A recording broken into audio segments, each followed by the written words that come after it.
విజయ్ కుమార్ గారు, మొన్నటి బడ్జెట్ ప్రసంగంలో కూడా అంటే గవర్నర్ తీర్మానానికి ధన్యవాదాలు తెలిపే ప్రసంగంలో ముఖ్యమంత్రి ఇదే అంశాన్ని ప్రస్తావించారు. ఈరోజు వాలంటీర్లకు వందనం అంటూ ఆ కార్యక్రమంలో కూడా ఆయన అదే మాట ప్రస్తావించారు. స్పెసిఫిక్గా చెప్తున్న మాట ఏంటంటే ఆల్రెడీ సామాజిక పెన్షన్లు, వ్యవసాయానికి ఉచిత విద్యుత్తు, ప్రతి పేదవాడికి సబ్సిడీ బియ్యం, ఆరోగ్యశ్రీ ఆసరా, 108, 104, గోరుముద్ద, విద్యా దీవెన, వసతి దీవెన, సంపూర్ణ పోషణ ఇలాంటి 8 పథకాలు అమలు చేస్తున్నాము. ఈ 8 పథకాలకు 52,700 కోట్లు ఖర్చు అవుతోంది. ఎవరైనా రద్దు చేయాలన్నా చెయ్యలేని పథకాలు ఇవి. ఇప్పుడు చంద్రబాబు నాయుడు కొత్తగా 6 స్కీములు అంటున్నారు. 6 స్కీములకు అయ్యే ఖర్చు 73,000 కోట్లు. మొత్తం కలిపితే దాదాపు 1,26,000 కోట్లు అవుతుంది. అసలు అది సాధ్యమయ్యే పని అయినా మరోసారి చంద్రబాబు నాయుడు మోసం చేయడానికి సిద్ధమవుతున్నాడు. మీరు గమనించాలి, వాలంటీర్లు ప్రజలకు చెప్పాలన్నది సీఎం జగన్మోహన్ రెడ్డి చేసిన కామెంటు. ఈ లెక్కలపై మీ కౌంటర్ ఏంటి సార్? ఏ ముఖ్యమంత్రి కూడా వినూత్నంగా ఈ తరహాలో ఛాలెంజ్ విసరలేదు ఎక్కడ ఇప్పటికి వచ్చి. సార్, జగన్మోహన్ రెడ్డి గారు ఏ ముఖ్యమంత్రి కూడా ఇంత అందంగా అబద్ధాలు చెప్పిన పాపన పోలేదు. నవరత్నాలు అని ఆయన చెప్పినవన్నీ ఫేక్, నకిలీ రత్నాలు, అబద్ధాల రత్నాలు. ఎందుకంటున్నారంటే ఉచిత విద్యుత్తు ఆయన ఇచ్చాడా? ఇది ఎప్పటి నుంచి ఉంది? 2004లో రాజశేఖర్ పెట్టినప్పటి నుంచి ఉంది. దాని ముందు ఇంకొద్ది స్మాల్ దీంట్లో ఉంది. ఆరోగ్యశ్రీ ఎప్పటి నుంచి ఉంది? 2006 నుంచో 5 నుంచో 6 నుంచో ఉంది. గోరుముద్దలు అంటే మధ్యాహ్నం భోజనం పథకం కొత్తగా జగన్మోహన్ రెడ్డి పెట్టాడా? ఇంతకుముందు లేదా? ఇంతకుముందు ఎప్పుడు మధ్యాహ్నం భోజన పథకాలు పెట్టలేదా ఆంధ్రప్రదేశ్ లో? భారతదేశంలో మొట్టమొదటిగా మధ్యాహ్నం భోజన పథకంతో పాటుగా వారానికి 5 రోజులు ప్రతిరోజు కోడిగుడ్డు పెట్టిన మొట్టమొదటి రాష్ట్రం మంది. మధ్యాహ్నం భోజనంతో పాటు హాస్టళ్లలో మొట్టమొదటిసారిగా వారానికి 3 సార్లు నాన్ వెజ్ చికెన్ పెట్టిన రాష్ట్రం మంది తెలుగుదేశం ప్రభుత్వం. ఈయనేదో నేను కొత్తగా ఇచ్చేసాను ఇవాళ అంటే. వసతి దీవెన అంటే హాస్టల్లో ఇప్పటిదాకా ఎవరు లేరా? 1947లో స్వాతంత్రం వచ్చినప్పటి నుంచి హాస్టల్స్ లేవా? కొత్తగా ఈయన హాస్టల్స్ పెట్టాడా? ఏం సంక్షేమ హాస్టల్స్? ఇప్పటిదాకా హాస్టల్ లేవా? ఏం అబద్ధాలు సార్ ఇవి. సంపూర్ణ పోషణ అంటే ఇప్పటిదాకా దాన్ని ఎస్టీ ఏరియాలో మనం ఏమి చేయలేదా? అంగన్వాడీల్లో సెంట్రల్ గవర్నమెంట్ ఇచ్చే 80%, దానికి మనం 20% యాడ్ చేసి ఎవరు చేయలేదా? ఈయన పొందా? ఈయన ఇచ్చింది ఒక్క పైసా కూడా సొంతంగా ఇచ్చాడా? ఇవన్నీ ఫ్యాక్టరైజ్డ్. అంటే ఇంతకు ముందే ఈ ఖర్చులన్నీ బడ్జెట్ లో ఉన్నాయి. ఈయన కొత్తగా వచ్చి ఇచ్చింది కేవలం అమ్మఒడి అనే ఒక పథకం. అది కూడా ఇంటికి ఒక్క పిల్లోడికి మాత్రమే 6,000 కోట్ల రూపాయలు సంవత్సరానికి. ఇది కాకుండా ఇప్పుడు ఆయన చెప్పిన వరుసగా ఏది హౌసింగ్ కావచ్చు, ఉచిత విద్యుత్ కావచ్చు, ఆరోగ్యశ్రీ కావచ్చు, పేరు మార్చేంత మాత్రాన పథకాలు కొత్త అయిపోగా. అందుకే చెప్పాను, నవరత్నాలన్నీ నకిలీ రత్నాలే. ఇవేవి కొత్తవి కాదు. పాత పథకాలకే ఒక కొత్త పేరు పెట్టి ఒక బొకే మారి అంది ఇచ్చి ఇది నవరత్నాలు అని మీ సాక్షి పేపర్లో చెప్పుకున్నంత మాత్రాన కొత్త పథకాలు అయిపోతాయా? దానికి కొత్తగా ఖర్చు పెట్టాలా? ఆరోగ్యశ్రీ ఇప్పుడు కొత్తగా మేము ఖర్చు పెట్టినావా? రోసయ్య ఖర్చు పెట్టాడు, కిరణ్ కుమార్ రెడ్డి ఖర్చు పెట్టాడు, రాజశేఖర్ ఖర్చు పెట్టాడు, మేము 5 సంవత్సరాల పాటు మేము ఖర్చు పెట్టాం. తర్వాత ఇప్పుడు నువ్వు పెట్టావు. ఏది కొత్త పథకం దీంట్లో? ఏది కొత్త పథకం? ఒక్క అమ్మఒడి అనే పథకం తప్పించి ఇంకేది కొత్త పథకం కాదు. సరే, రైతు భరోసా కొత్త పథకం అంటారు. రైతు భరోసాలో ఆయన సెంట్రల్ గవర్నమెంట్ నేను 13,000 ఇచ్చాను సాక్షిలో సిగ్గు లేకుండా రాసుకుంటారు. సెంట్రల్ గవర్నమెంట్ నుంచి 6,000 రూపాయలు తీసుకుంటూ ఈయన 6,000 రూపాయలు ఇస్తూ ఇప్పటిదాకా ఈ సంవత్సరం దాకా ఆయన ఖర్చు పెట్టింది కేవలం 18,000 కోట్ల రూపాయలు మాత్రమే. కానీ ఇదే మేము పథకం పేరు వేరే కావచ్చు. రైతు రుణమాఫీ అంటూ 21,500 కోట్లు ఖర్చు పెట్టాం. నువ్వు రైతు భరోసాని 18,000 కోట్లు ఖర్చు పెట్టావు. మేము రైతు రుణమాఫీ 3 సార్లుగా ఇచ్చి 21,500 కోట్లు ఖర్చు పెట్టాం. ఏది దీనిలో కొత్త పథకం చెప్పండి? Humbug, nothing but humbug. అబద్ధాలు. నోరు తెలిస్తే అబద్ధం తప్ప. విజయ్ కుమార్ గారు, ఈ పథకాలన్నిటికీ 52,700 కోట్లు ఖర్చు అవుతుంది. నాకు ఈ కష్టసారం అవుతుంది. తెలుగుదేశం పార్టీ చెప్తున్న 6 హామీలకు అదనంగా 73,000 కోట్లు అయితే మొత్తం 1,26,000 కోట్లు చంద్రబాబు నాయుడు ఎక్కడి నుంచి తేగలరు, ఎలా ఇవ్వగలరు? ఇది మళ్ళీ ప్రజలను మోసం చేయడం కాదు, ఇది జగన్మోహన్ రెడ్డి ప్రస్తావించింది. Exactly sir. ఇప్పుడు జగన్మోహన్ రెడ్డికి వచ్చింది రెండే. ఒకటి సెంట్రల్ గవర్నమెంట్ పోయి కాళ్ళ వెళ్ళబడి అప్పు చేసుకోవడం, ఇంకోటి ఇక్కడ ఏదో 4 పనులు వస్తే ఖర్చు పెట్టడం. ఈ 2 తప్ప ఈ రాష్ట్రానికి ఆదాయాన్ని తేడానికి ఆయన ఏమన్నా చేశాడా? కొత్త ప్రాజెక్టులు తెచ్చాడా? కొత్త కంపెనీలు తెచ్చాడా? కొత్త కమర్షియల్ ఇష్యూస్ తెచ్చాడా? ఒక్క సింగిల్ ప్రాజెక్ట్ ఏమన్నా ఆయన తెచ్చిన పాపన పోయి చెప్పండి. ఎక్కడి నుంచి గాల్లో నుంచి వస్తాయా? అప్పులు చేసి ఎవ్వరు ప్రభుత్వాలు నడపరు. అది కేవలం జగన్మోహన్ రెడ్డి మంత్రం మాత్రమే. ఆయన ఒక్కడికే తెలిసింది.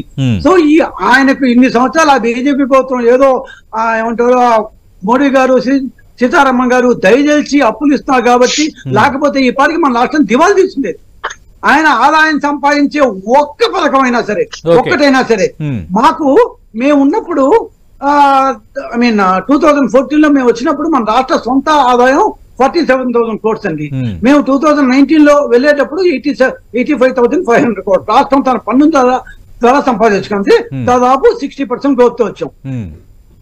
85,000 కోట్ల నుంచి లాస్ట్ ఇయర్, అంటే ఇయర్ ఇంకా పూర్తి కాదు కాబట్టి లాస్ట్ ఇయర్ ఫిగర్ తీసుకుంటాను, 2013 దాకా 1,16,000 కోట్లు. అంటే 85 నుంచి 1,16,000 అంటే 30,000 కోట్లు కష్టపడి పెంచుకున్నారు. మేము 2047 నుంచి 85 వచ్చాం. ఎవరి గ్రోత్ ఎక్కువ?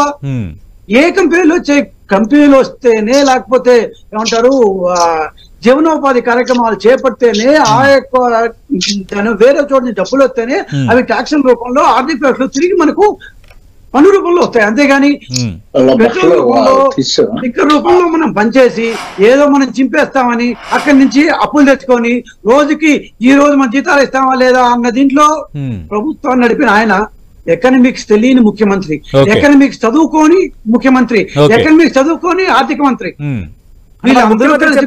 తప్పంటారా? 1,26,000 కోట్లు ఎక్కడి నుంచి తెస్తారని అడుగుతున్నారు సార్. గవర్నమెంట్ లో స్టేట్ ఓన్ ఇన్కమ్ ఉంటుంది, సెంట్రల్ గ్రాంట్స్ ఉంటాయి, ప్లస్ మన సెంట్రల్ నుంచి మనకు వచ్చే పన్ను వాటా. ఈ 3 మేజర్ థింగ్. పన్ను వాటా అంటే అది ఎట్లా వస్తుంది, గ్రాంట్స్ ఎట్లా వస్తాయి, నీ ఆదాయం నువ్వేమన్నా ఇంప్రూవ్ చేసుకోగలిగావా మిస్టర్ జగన్మోహన్ రెడ్డి గారు? నీ ఆదాయం, నీ పన్ను ఆదాయం ఎందుకు పోలేదు? ఎక్కడ వేసిన గొంగలు అక్కడే ఎందుకు ఉండిపోయింది? నువ్వు సంపాదిస్తే కదా. నువ్వు ఉద్యోగం చేయవు, వ్యాపారం చేయవు, ఏది సంపాదించకుండా నా ఇంట్లో ఖర్చు మాత్రం కావాలంటే ఎక్కడి నుంచి వస్తుంది? మీ సంపాదన పరంగా రాష్ట్రంలో పన్నులు పెంచడానికి, పన్నుల యొక్క ఇన్పుట్ పెంచడానికి మీరు చేసిన ఒక్క పని చెప్పండి నాకు. ఒక్కటి, మేము ఇన్ని కంపెనీలు తెచ్చాము, ఆ యొక్క కంపెనీల ద్వారా ఇంత ఈ పన్నులు మాకు వచ్చాయి, లేకపోతే ఇన్ని ప్రాజెక్టులు కట్టాము, ఈ ప్రాజెక్టు ద్వారా కొత్త ఆయకట్టు వచ్చింది, దాని ద్వారా కొత్త వ్యవసాయం వచ్చింది, దాన్ని ఎక్స్పోర్ట్ చేసాము, లేకపోతే ఇంత ఎఫ్డిఐ వచ్చింది. మేము ఉన్నప్పుడు భారతదేశంలో 2-3 స్థానాల్లో ఉన్నాం ఎఫ్డిఐలో. మీరు 5 సంవత్సరాలకు గాను కనీసం 6,000 కోట్లు కూడా ఫారిన్ డైరెక్ట్ ఇన్వెస్ట్మెంట్ తెచ్చుకొని దద్దమ్మ ప్రభుత్వం మీది. అట్లాంటి ప్రభుత్వంలో ఆదాయం ఎట్టొస్తుంది మీకు? ఆదాయం గురించి ఏ మాత్రం ఆలోచించకుండా 5 సంవత్సరాలు పడి గడిపింది. ఈ రోజు వచ్చి నాకు ఆదాయం లేదు, నా దగ్గర డబ్బులే ఉంటే ఎవరిని సంపాదించా? నిన్ను సంపాదించడానికి ఏమన్నా నువ్వు ఒక ప్రయత్నం చేసావా? సంపాదన పెంచుకోవడానికి ఏమన్నా ప్రయత్నం చేశారా? సంపాదన పెంచుకోవడానికి ప్రయత్నం చేయకుండా ఆదాయం ఎక్కడి నుంచి వస్తుంది సార్? బేసికలీ మనం ఏమంటారు, ప్రజల నుంచి పన్నులు వస్తాయి. ఏ విధంగా వస్తాయి? కొత్త వాళ్ళు రావాలి, కొత్త ఇన్పుట్స్ రావాలి, కొత్త కంపెనీలు రావాలి, కొత్త ప్రాజెక్టులు రావాలి, బయట నుంచి వచ్చే వాళ్ళు పెట్టుబడులు పెట్టాలి, ఆ యొక్క పెట్టుబడి ద్వారా దాని జీతాలు రావాలి, వాళ్ళు మళ్ళా ఆర్థిక వ్యవస్థలో ఖర్చు పెట్టాలి, దాని ద్వారా మనకు పన్ను రావాలి. ఆర్థిక వ్యవస్థ బాగా ఫుల్ పెద్దగా జరిగితే ₹1 ఆర్థిక వ్యవస్థ 7 సార్లు తిరుగుతుంది. ₹1 ఖర్చు పెడితే గవర్నమెంట్ కి కనీసం 25 పైసలు వస్తుంది. సో అట్లా ఎన్నిసార్లు ఆ రూపాయి ఖర్చు పెట్టబడితే అన్ని ప్రాబ్లాలు వస్తాయి. అది గవర్నమెంట్ కి ఆదాయం. మీరు అసలు ఫారిన్ డైరెక్ట్ ఇన్వెస్ట్మెంట్ మనకు అసలు తెలియదు, మనం డావోస్ కు పోవు, మనం కంపెనీలతో మాట్లాడము, మనం తాడేపల్లి నుంచి కదలము, మనకు ఆదాయం సంపాదించుకునే అసలు ఆ ఉద్దేశమే లేదు. మనకింతసేపు ఢిల్లీ పోయావా, సీతారామన్ గారిని కలుసుకున్నావా, అప్పులు తీసుకొచ్చుకున్నావా? ఇదే కదా మీ చెప్పిన మాట్లాడా. విజయ్ కుమార్ గారు.